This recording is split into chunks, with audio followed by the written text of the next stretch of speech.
It's not rare for an anime to break away and make changes to the material they're adapting, but what is rare are the occasions when it's done with quality and purpose.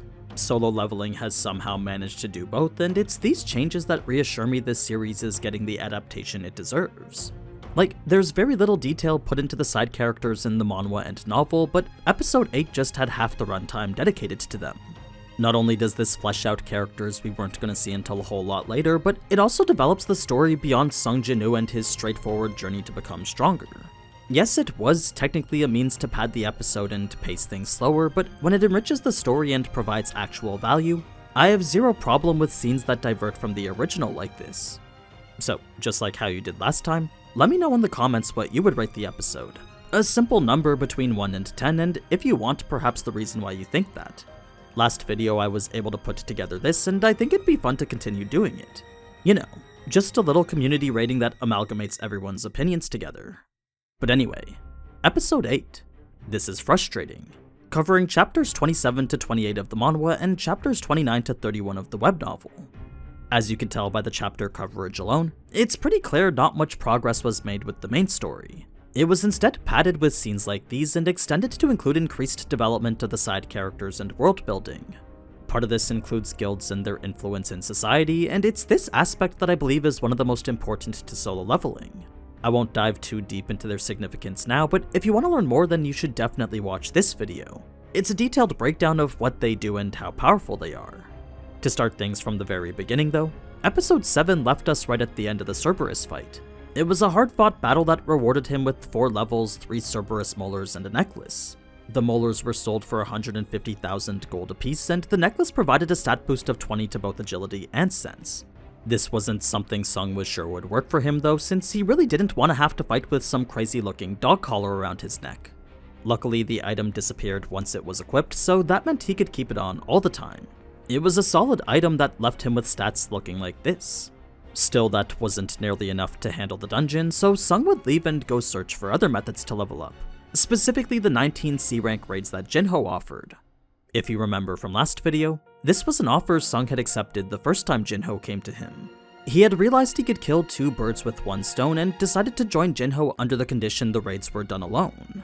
This way he would get rich, get stronger, and keep his powers secret, and Jinho in return would be the D-rank hunter who led 19 C-rank raids without a single casualty. It was a win-win situation in which both parties got exactly what they wanted. So, this was something Jinho had been actively working on, and while he was close to putting a fake raiding team together, it still wasn't done, which meant Sung had to wait a bit. It was time he felt was being wasted, since every moment was one he wanted to spend leveling. This led Sung to constantly check the hunter forums, but that too didn't have a single group looking for an E-rank hunter.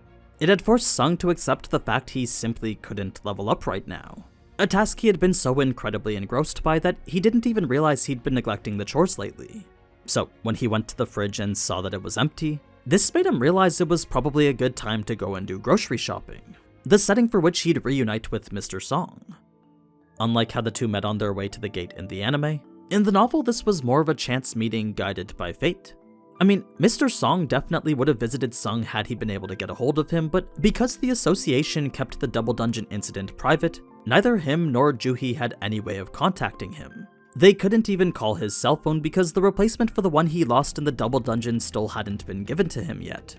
This was the primary method the association contacted its hunters with, and it was only through that or the house phone that Sung would find out about association raids. So, unless he was home to monitor every call 24/7, there was a chance he could miss some raids since that was his only method of hearing about them. In fact, he had actually missed one that happened just a week ago. The association had called him while he was out with Huang's group, and it was that particular gate that Juhi had gone to.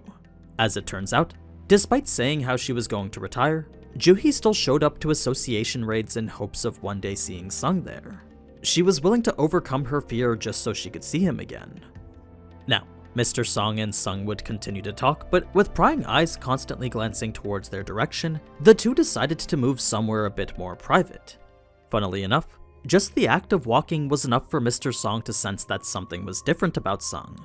His steps were light and presence minimized, so much so that despite Sung standing right next to him, Mr. Song had a hard time detecting that Sung was even there. He felt that if the two were to fight at this very moment, nothing he could do would come even close to touching Sung. It was an absurd feeling since he was a C rank and Sung just an E rank. That thought quickly passed through Mr. Song's mind though, since what he really wanted to do right now was simply thank Sung. He was truly appreciative of Sung having saved him, and every word of gratitude was spoken with the utmost sincerity. Sung never expected for such a spectacle to happen, but when it did, he surprisingly didn't feel bad about it. In fact, he had actually felt a little bit of pride. He was satisfied that his heroic actions were finally being acknowledged by someone. It was when Sung would tell Mr. Song to raise his head that's when Mr. Song would receive a call on his hunter cell phone. He would step aside and try to take it privately away from Sung, but every word was more than audible due to Sung's enhanced sense stat.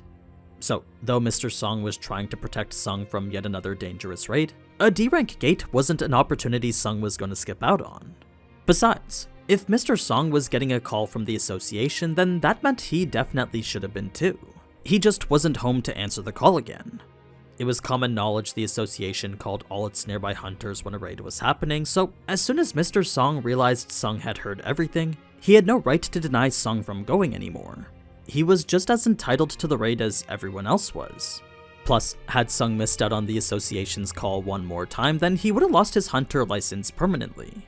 Reason being that to ignore the association 3 times would result in expulsion, a penalty Sung had risked facing more times than once before. Back when he still received major injuries from raiding, he would always shut his phone off after in fear of going to the next one. Because he couldn't afford to lose his license though, he would always relent and end up accepting the phone call anyway, following through with the raid despite not being physically or mentally prepared. Now, even though this gate was right in the middle of a residential area, not a single civilian was spectating due to the fear of what could potentially appear from it. What I mean is that, more times than not, a gate done by the association was one on the verge of a dungeon break. It was one that's been open for almost a week and, as such, was at the top of the list for needing closing. Had the gate been one that only just recently opened, then a crowd definitely would have formed around it to take a look at it. Since this was one where monsters could appear from it any second though, every civilian was far and away just in case that did happen. It made the police's job a whole lot easier since cordoning off the area was a simple matter of creating a border around it. If you're wondering why prisoners were needed to assist with this gate, the simple answer was that too many hunters had died recently. You see, with the double dungeon incident leaving 11 dead, there simply weren't enough local association hunters left to form a full raiding party anymore, especially not one that could handle a D-rank dungeon.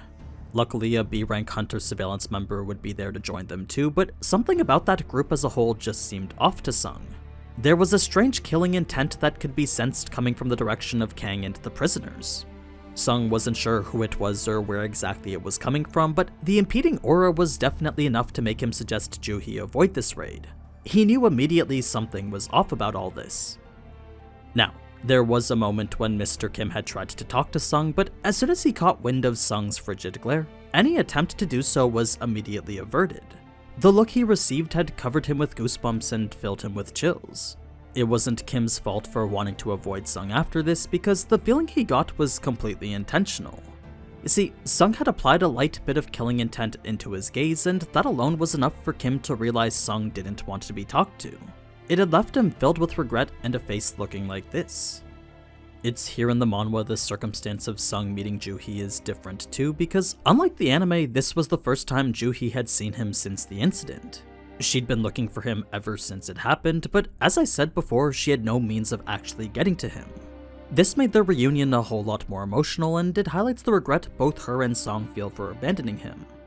Now, I'm gonna rewind here and go back to this scene with Mr. Song, because it's in the manhwa the person he's training with is actually an S-rank hunter.